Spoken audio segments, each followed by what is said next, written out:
Partially built luxury home on Grace Islet near Salt Spring Island is set to come down. A construction crew is expected to get started this week after protests, police involvement, and eventually a multi-million-dollar deal with the landowner. CTV's Yvonne Raymond is live with more.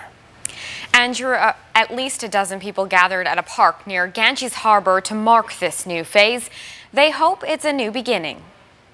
Construction crews get ready for a new kind of work at a partially built home that brought conflict, pain, even legal battles. Those waiting to see if any walls will come down today do so after many protests to reach this point.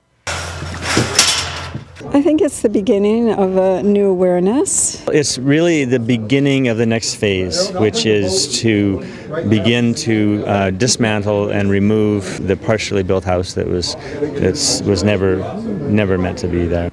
It was authorized. Building permits were granted with several restrictions. Archaeologists have found and documented 15 rock features. A 2010 assessment says they may be burial cairns, but First Nations elders are sure they know what they are. Many of our ancestors were put to rest here at Mimquetla, now known as Grace Islet. They're going to take down the building that's been put up over there on Grace Islet, take it down and put it back to nature as closely as they can. And with that, I turn to my elder, Lestine, to add a few words. I guess when you asked what it meant for us today is in a way, it's kind of a happy occasion and also it's a sad occasion because our ancestors been disturbed.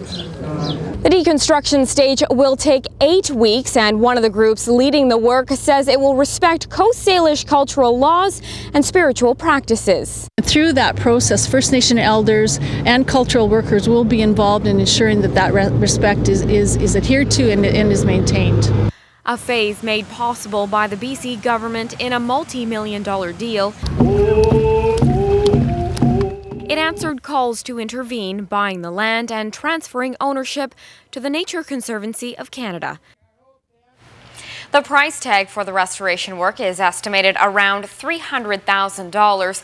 The province will be picking up the bill and says some of the costs could be offset. It plans to salvage and resell some of the building materials. Andrew. Okay, thanks a lot, Yvonne.